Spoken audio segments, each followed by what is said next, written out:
आम्ही तर वारंवार विरोधच करतोय, कारण आम्हाला याद्यांमधला घोळ आम्ही दाखवून दिलेला आहे आणि हा याद्यांमधला घोळ त्यांनी दूर करावा. की निवडणुकीला आम्ही विरोध केलेला असतो. आमचं म्हणणं असं आहे की याद्या स्वच्छ कराव्यात.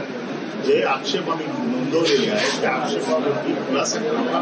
ते आक्षेप दुरुस्त करून त्यांनी निवडणुकीला सामोरं जावं. त्यांना मतदानापासून रोखणार या बाबतीतली कुठली कल्पना न देता मला असं वाटतं की निवडणूक आयोग कार्यक्रम रेटण्याचा प्रयत्न करते आणि निवडणूक आयोगाचे मालक आहे म्हणजे भारतीय जनता पक्ष हे त्यांच्या अजेंडा ठरल्याप्रमाणे राबवतील. फक्त लोकांच्या डोळ्याला पाणी लावण्याचं काम करतायत की आम्ही अशी कारवाई करू तशी कारवाई करू.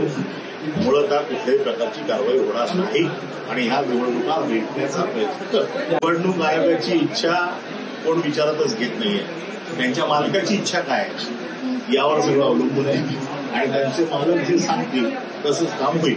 पण मग ज्या पद्धतीनं महाविकास आघाडी आणि संबंधित पक्षांनी जी भूमिका घेतली होती की निवडणूक होऊ देणार नाही,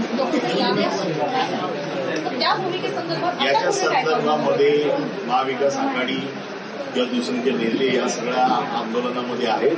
हे एकत्र बसून पुढची कार्यक्रमाची दिशा ठरवू. प्रश्न उपस्थित केलेला आणि ईव्हीएमवरच निवडणूक होणार. पुन्हा एकदा सांगतो की या बाबतीत काय ठरवायचंय हे सगळं प्रमुख पक्षाचे नेते बसतील आणि त्याच्या संदर्भातला कार्यक्रम ठरवू. तुम्ही काय ही दुरुस्ती आहे.